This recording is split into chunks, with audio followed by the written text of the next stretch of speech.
declining, and we have tapped out the girls. What are we going to do? My argument would be we need to start thinking about prevention to prevent that rise in inequality that we saw before, for all the reasons we've been talking about, not occurring in your generation. How do we do that?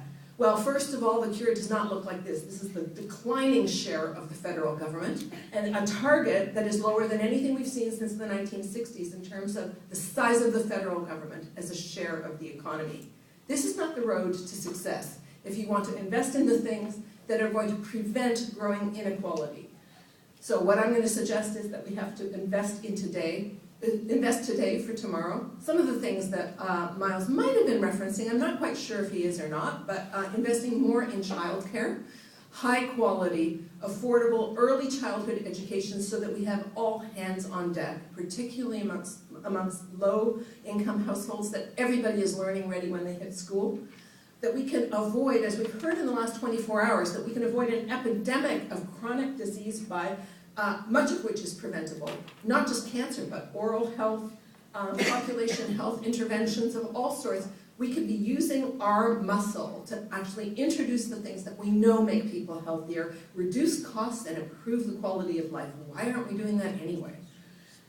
Thirdly, we could increase opportunities for all by lowering the costs of tuition and doing more training on the job, more on-the-job training.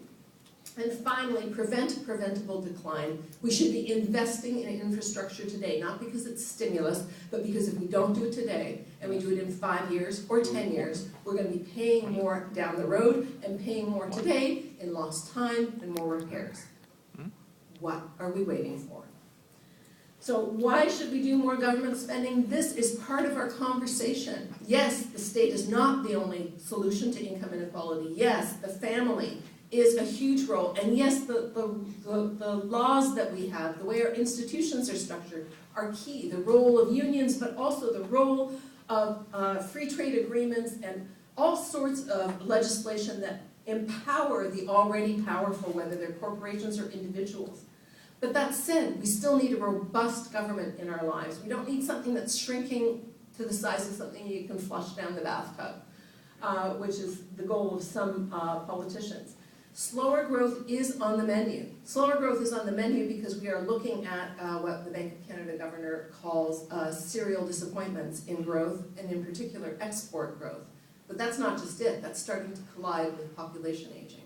And when you've got a quarter of your population that are seniors, which we will have in 15 years, they have less income and they spend less.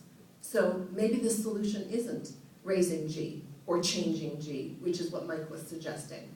Maybe we've got a real systemic problem that we're going to have to start thinking about through some of the lenses that, for example, Eric gave us with ecological economics. Growth is not the only answer. And budget balances, we've got one on the books right now, as if government surpluses and balances are going to save our day. That's nice, but it's not going to make any difference to you and me if the zero on the bottom line doesn't translate to zero deficits in infrastructure, zero problems in people's lives. We need to invest in our communities and our families. I thank you for your interest in being here today, and I'll be listening for your voice.